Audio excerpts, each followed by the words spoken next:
Two of Lions training camp, and the legend Warren Sharp is going to join us today on Locked On Lions. Let's do it. You are Locked On Lions, your daily Detroit Lions podcast. Part of the Locked On Podcast Network, your team every day.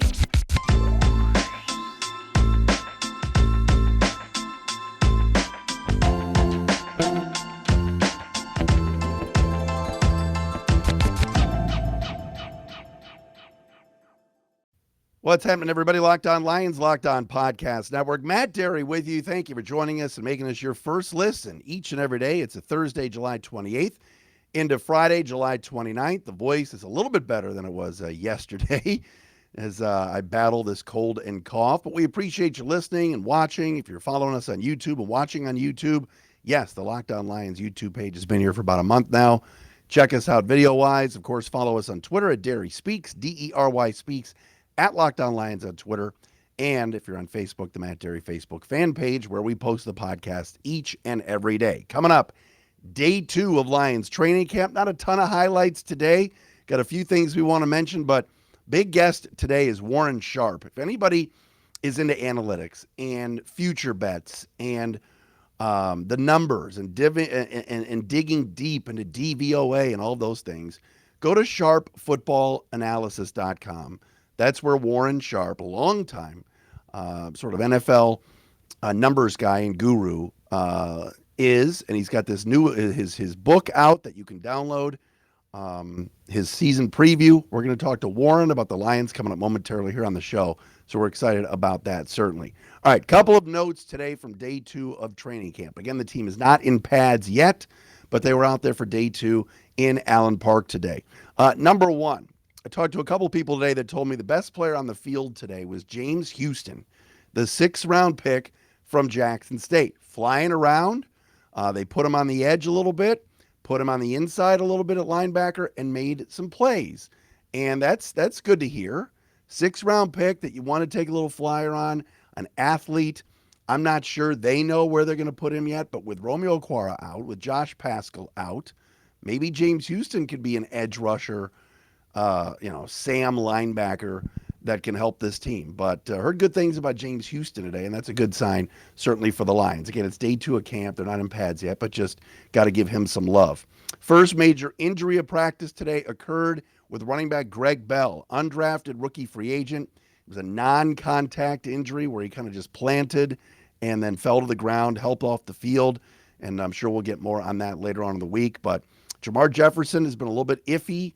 Had some issues catching the football out of the backfield and staying in bounds and knowing where he is over the first couple of days. And Greg Bell is a guy I know that they like that was a UDFA. He may be out a while. We'll keep you posted on that. Also today, kicking competition. The Lions had both Riley Patterson and Austin Seibert kicking 4 field goals from different distances. I think it was like 26, 37, 42, 49, something like that. And today, Seibert won the competition. Of course, the Lions picked him up last year from the Bengals, was the kicker for a while before he got hurt, and then the team went out and got Riley Patterson, the rookie from TCU, off of, I believe it was Dallas's practice squad. Patterson was actually pretty good toward the end of the year. Today, Seibert won the duel. He went 4 for 4. Patterson pushed one right on the chip shot, actually, and went 3 out of 4. And one of Patterson's makes today was a little bit shaky and barely made it. Seibert's were all right down the middle. So kicking competition will go on throughout the preseason to decide who is going to be the kicker. But today the victory went to Austin Seibert. Dan Campbell made it a point today to say that they are looking for defensive linemen and D tackles, that they're a little bit small up front right now at D tackle. I'm just throwing it out there. I'm not going to do the topic and make this crazy, but Ndamukong Suh is still out there. And if you give him the right money, could you imagine Suh coming back? I'd be all for it. Just a thought. Throwing it out there. Lions are looking for D tackles and more D linemen. There you go. All right, we're going to talk to Warren Sharp of sharpfootballanalysis.com momentarily. If you haven't tried Built Bar Puffs yet, you're depriving yourself of one of life's greatest joys. And guess what? There's a new flavor. Are you ready? Delicious, indulgent. I've been telling you about this. Cookie dough. Covered in chocolate, that's right. Built has done it again. What did I do with my wrapper? My cookie dough Built Bar wrapper. It's somewhere here. I had one the other day. Fantastic. Let me introduce you to the new favorite because this cookie dough chunk puff is unbelievable. Light and chewy texture, real cookie dough chunks, and of course, covered in 100% real chocolate. All the joys of eating cookie dough without the hassle of making it. Plus, it's healthy for you. Cookie dough chunk puffs are just 160 calories. They have a whopping 15 grams of protein in them. So go to built.com, snag a box right now for you and the family. It'll be a perfect treat. Or you can find a really good hiding place and just hoard them for yourself. All right? What's great about Built is that all the bars are made with collagen protein, which your body absorbs more efficiently and provides tons of health benefits. Eat something that tastes good and is good for you. You're going to love the new cookie dough chunk puff. Go to the website, built.com, use the promo code LOCKED15 and get 15% off your order. That's promo code LOCKED15. Cookie dough chunk. You got to do it. And it's at built.com. Man, I'm excited about this conversation. As promised, let's talk to Warren Sharp from Sharp Football Analytics. I would say the dean of NFL analytics, and his new book is out, the 2022 Football Preview, which you can get at sharpanalytics.com. Warren Sharp is here. What's up, brother? Hey, Matt. How are you guys doing? Doing all right. Doing all right. It's funny. A couple of weeks ago, you were on with Bill Simmons, and you were lauding the Detroit Lions. And it's like, and then people just hit me up like, oh, Warren Sharp likes the Lions. I like the people, Warren, that say, Warren Sharp says the Lions are going to win the division. I said, that's not what he said. So why not have you on to actually clarify some of this, miscarriage of verbiage here? But what are your thoughts on Detroit? I think that they're headed in the right direction. I was surprised to be in this position. I was surprised to have as much positive to say about this team because when they brought on Dan Campbell and with the way they've been doing things for several years there, I just didn't have a lot of confidence in what I was going to be seeing in Detroit. But when I was watching the way that they were closing out their season and when I'm looking at what they've done this past offseason and I'm trying to figure out how does a team win games with a quarterback like Jared Goff? And I'm understanding that they're prioritizing things like a strong offensive line and creative play calling. Like I think that this team is absolutely headed in the right direction. Tell me a little bit before we go more into the Lions, but how are you different, I guess, than the other kind of numbers gurus when it comes to looking at things? And from an analytical perspective, how do the Lions maybe weigh in right now as opposed to maybe a year ago? Well, I'm looking at, I think, I'm not sure how other number gurus approach things. What I try to do every single year that I'm writing this book for every single team that I'm looking at is I try to leave all my preconceived notions at the door. I take the entire month of February off. I try to forget all the things that I disliked or liked about a team during the course of the season. And then I approach it with a clean slate before free agency. And I start looking at why did this team not meet their goals of last season? What were they doing wrong? Every single team, maybe it's not the most attainable goal, but wants to walk home with the Super Bowl. And there's a reason why each team was unable to do that last season. 31 teams did that. And so what weren't they good enough at? What has changed this past offseason? Was it personnel or coaching or quarterbacks or philosophies that they might try differently? And then what do I think that they're going to do this upcoming season? And so I think a team like the Lions is headed in a better path than a team like the Chicago Bears. I know that there's an advantage to having a quarterback on a rookie deal, and that's one of the things that the Lions don't have. You don't have a young starting quarterback on a cheap rookie deal. That being said, there's a lot to like about the rest of your roster, in my opinion. And there's enough to make me feel like this is a team. I'm not trying to say this is a team that's that I view as the strong contender for the NFC North, nor that I view as a team that will battle for, the NFC Championship game. But what I do think is that this team very well may go over their win total this year. I have not bet that yet, though. I have selected certain spots along the way where I find them in advantageous rest situations where I've already bet the Lions for different games this season because you can do that now. You can bet, all the games. Yeah. And I just think that this team is buttoned up, and I don't want to say like they're in year 2 of what they're trying to do here. And a lot of teams and a lot of quarterbacks, especially in year 2, make a nice sized jump. And Jared Goff is obviously not a rookie, but I think that this offense has a chance to make a nice sized jump this upcoming season. SharpFootballAnalysis.com. Warren Sharp is with us. Get his book at the website. It's worth it. Chock full of information, and we'll preview the Lions as good as anybody. You just mentioned games that you could bet, I guess, here preseason before you even get to the regular season, but do that. What stands out? You just mentioned that. I got to ask you about it. So you see a game where you go, man, of course. From a rest perspective, it's advantageous. Give me an example. Yeah, I'll share a couple. So I bet the Lions week 7 catching 7.5 points at the Dallas Cowboys. So I've already bet that one plus 7.5. They were catching over a touchdown in Dallas. And I'm a little down on the Dallas Cowboys this season. And Detroit is coming off of a bye. So Detroit plays the Patriots week 5. Then they have a bye. Then they go in to take on the Dallas Cowboys. The Dallas Cowboys are just off of playing the Rams in LA. And then they play the hated rival Philadelphia Eagles on Sunday Night Football. So those are 2 difficult games for them. And then they have to take on the Lions, who are off of a bye. I just like that spot. I think that the Cowboys front there, they've lost some players. I think you guys will be able to run the football against them and keep yourself in the game a little bit. And then the second game that I bet was Detroit catching 6.5 points at the Green Bay Packers in week 9. And some of my notes on that game, let me pull that up. 1 second here. I love this. You're going to rile people up here, Warren.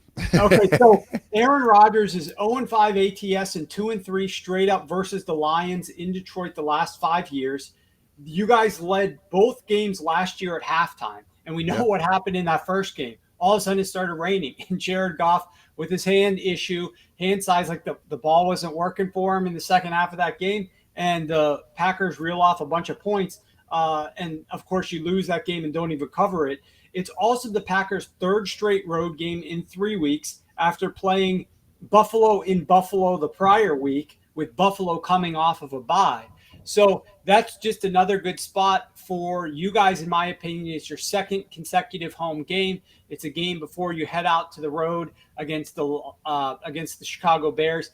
I think that's a good spot. So I backed you once on the road in Dallas, catching 7.5. I backed you once at home against the Packers. And those are, except for a game against the Bills, those are your 2 toughest games of the year. So I am buying you guys against some of the toughest opponents of the year. And some people might be like, why wouldn't you want to bet them at week 4 at home against the Seahawks, or, against the Jets, or somebody that's not supposed to be good against maybe the Jaguars? But I'm enjoying catching the points. You guys have the right philosophy offensively to try to battle back in games, keep games close. We need you to have more drives that start the game or start the third quarter that are successful. I forget the statistic right now, but it was like you've had the most turnover on downs on drives to either start the game or start the second half. Yeah. Of any team in the last 10 years at least. The first possession of the second half is always a disaster for the Lions, going back to Jim Caldwell's days, and those were a couple of playoff teams. You're right about that. I like that. I think that's interesting. You mentioned Goff before. Are you a big fan, not a fan, somewhat? Where are you on him? I am of the belief that if you're managing his upside well and trying not to ask him to do things he's not good at, you're going to get decent results. He is no worse than a replacement level player in those situations.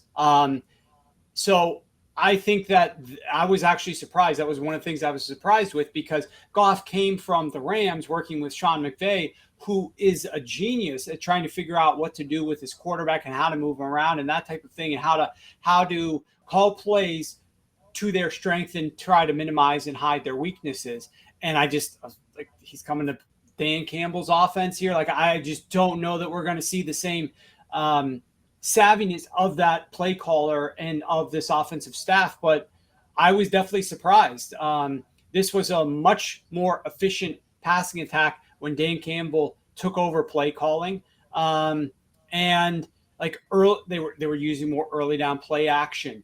They were getting the ball down the field a little bit better. They had more yards after the catch. And I do think that there are things to improve. I think that they need to, especially on play action, stop throwing the ball short.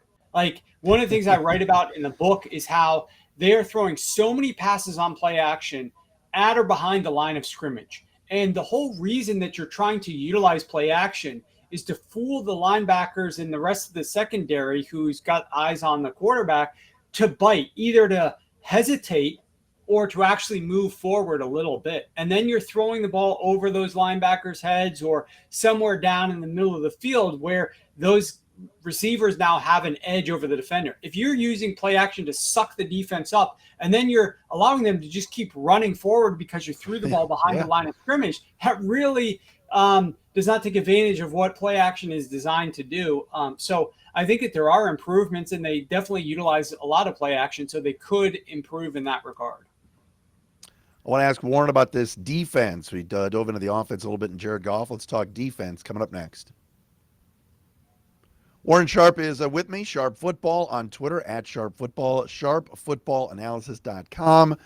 To get his book, amazing website, and the book is right there on the front page to download and order. Warren does a great job of previewing everybody, not just the Lions. And he mentioned before he sees Detroit. Let me ask you this. Do you see Detroit, and I don't want to give away everything in the book, but do you see them ahead of Minnesota, behind Minnesota? Obviously you have them ahead of Chicago, right? I definitely am ahead of Chicago, and that's the difficult part when I'm trying to figure out what is their ceiling. We talked about it a little bit before. It's like, I think they're going to be a good team. I think they're going to be a fun team on a week-to-week basis. I love them as underdogs this year. I see Green Bay taking a slight step back, but I don't see Detroit moving up to that level. This is a Green Bay team, after all. No team in NFL history had a coach come in and win 13 games for 3 straight years, his first 3 years in the building. So he's doing something right in Green Bay. And even without Adams, like, how many wins is this team going to have? Probably more than the Lions. Minnesota, though, that's the interesting argument, because I'm actually big on Minnesota. I found myself this offseason wanting to be big on Minnesota and Detroit. In some way, shape, or form, I like both of these teams. But Minnesota, I think, has the path towards more wins. I don't like their offensive line as much as I like yours, but they're changing so much of their philosophy this offseason with kicking Mike Zimmer to the curb and utilizing the younger, more fun, more modern style of passing the football more on early downs, throwing the ball a little bit more. And you guys have seen him by playing against him. Not that you've been in this situation so much, but like when you let Kirk Cousins throw the ball in the second half of games and that team is trailing, like Minnesota's getting back into games. Minnesota is fighting with you. Minnesota is able to put up points. They just were so reluctant to be aggressive through the air with their passing attack in the first quarter of games, in the first half of games. And I think that now that Kevin O'Connell's in there calling plays and they're doing more things that are aggressive offensively through the air this upcoming season, that's going to help their defense too in the second half of games, because they're going to be playing with leads more frequently. Mike Zimmer's philosophy was always, at least it appeared to me, like, let's keep this game close. Let's throw the ball. Let's keep my defense rested. My defense will look better when they're sitting on the sideline resting a lot, and then they can come in and they're fresh. The reality is, though, not saying I'm smarter than Mike Zimmer, but the reality is the way to make your defense look good is when they know what plays are more likely to come. And you know what plays are more likely to come when you're playing with a lead in the third and fourth quarter of games, and you know that quarterback's going to have to be dropping back a high rate of time. You can rush the passer more frequently, get more sacks, get more interceptions. This is exactly how the New England Patriots are getting so many takeaways, or the Dallas Cowboys are getting so many takeaways. It's once they've established leads and then the opposing quarterbacks are in these desperate situations where they have to throw the ball late in games, and it's easy to get these interceptions. And so Mike Zimmer never believed in that. He wanted to control the game and keep his defense rested and healthy. So I think when you lift that restrictor plate off of the Minnesota Vikings offense this year, it's going to help their defense some too. So that's where, like, I bet the Minnesota Vikings over 8.5 wins this year. So I think they're going to win at least 9 games. Your win total is at 6.5. I think there's a very good chance you exceed 6.5 wins. I think if you are able, what I'm more interested in doing with a team like yours is, if you are able to turn things from like a bad record to a winning record, what are some of the upsides that could happen there? Okay, let's take a long shot for the Lions to make the playoffs. Let's take a long shot on Dan Campbell to win Coach of the Year. Like, let's take some of these more long shot bets, and then I'm going to pick and choose some of the games during the season that I like to bet, where I don't need you guys to win 7, 8, or 9 games to go over a win total. I just need you to cover 7.5 points against the Cowboys coming off of a bye. Those are the types of things. And there's enough that, like, there's enough meat on the bone here that I think with a couple of changes offensively, you are going to be able to improve some things. One of the things that I'm just looking up as I'm scanning through the book here is Jared Goff splits when passing from 11 personnel based on the box count. Like, you need to give him, this is something that I think would make the biggest impact for your entire offense and probably your entire team this season, is one of the things that Sean McVay did really well. We remembered this when the Rams went to the Super Bowl, and we're hearing about all of the things that Sean McVay's doing. He's talking in the headset to Jared Goff up to the 15-second mark, and he's telling him exactly what he wants to do. And why is he doing that? Well, what's the benefit for that? Well, he's seeing what the defense is already doing. And so one of the things that I think you guys need to do a better job of is, if that box is loaded, if there's 7+ defenders in that box trying to stop your run, we got to throw the football in these situations. And we don't want to be passing the ball as much when the defense is playing back and playing for the pass. We want to run the ball. We've got a good O-line. Let's run the ball in those situations. And so when I look at up to 6 box defenders in the first 3 quarters of games, when Jared Goff is passing the football, that means there's less box defenders, up to 6, so 5 or 6, and more players playing back, playing the pass. Goff is 42% success, 6.2 yards per attempt, minus 0.17 EPA per attempt. But when there's 7 or more box defenders there, so they're playing the run, Jared Goff is plus 0.39 EPA per attempt, 8.2 yards per attempt, up from 6.2, which was 5th best in the NFL, and 45% success. So, there is meat there. Just tweak some things about Jared Goff at the line of scrimmage. Give him a little bit more control over pass versus run based upon the look that the defense is showing your given personnel deployment. And I think the upside is going to be even higher. Final thing, give me a minute. Defense. What do you think? The addition certainly of Aiden Hutchinson. A lot of guys coming back, re-upping Tracy Walker. Where do you see this Lions defense, and how much better can they be than obviously a year ago? Scoring defense wise, they were 31st in the league. I think that the number one thing that everybody wants to look at defenses and say, what is our defense? Who is our personnel? Who is our coach? All of those things. And of course, I think your personnel is slightly improved this year. But the number one thing that affects a defense more so than any of that is, well, obviously not more than the personnel, but like the very next closest thing, 1B, let's say, is who do you play? Who do you play has a big factor in how your defense is going to look. And last year you played the 5th most difficult schedule of opposing pass offenses. This year I'm forecasting it's going to drop all the way down to 18th. So better than average schedule of opposing pass offenses. And you were playing a top 5 schedule last season. So I think you are going to look a little bit better this year. Also, look at some of these quarterbacks that you're going to be going up against. They're a little bit on the younger, greener side of things this upcoming season. That is music to a defensive coordinator's ears, because you can play a lot of games. You can do a lot of things at the line of scrimmage. You can have some sim pressures and then drop back, or you can send your guys. You have what's growing to be a little bit of a formidable group of players that can get after the quarterback. And so from that respect, even more of a reason, Matt, because you're playing weaker quarterbacks, to emphasize getting a lead quickly. We need the Lions to come out in games more aggressively to try to get these leads, throw the ball when they're playing the run, on early downs and first down. Let Jared Goff get the ball to these receivers in space. Let's try to score points. Let's try to build a lead and make life easier on our defense in the second half of games when we're playing worse quarterbacks and we have a better pass rush and we have a stronger defense that we believe in more, so they can get after the quarterback in known passing situations far more frequently. We don't want the Lions like scratching and clawing and trying to like get back at games in the third and fourth quarter. I know it's fun. I know that's all last year was, Warren. Yeah, it's like the cardiac kids are trying to get back. Like I know that's like makes games exciting, but like let's try to focus on leading at the first half. I think far too few coaches care as much about that as I do, but the data certainly reflects that those leads at halftime are very useful to have and are going to really get you in the right direction for having success on offense and defense in that second half, because you're going to reduce the predictability of what your offense is going to be doing. You're increasing the predictability about the opposing offense. And that would be the recipe for me to see you guys hit that 8-9 win mark, is if you are getting out faster and emphasizing that and then letting your defense have an easier time in the second half of games. You heard the man, folks, the king of analytics for the NFL, Warren Sharp, sharpfootballanalysis.com. Get that book right now. It's great stuff, and he's bullish on the Lions. Warren, great to see you. Thanks so much. Hey, thanks so much for having me, Matt. There he is, Warren Sharp with us. That's a Thursday edition of Locked On Lions.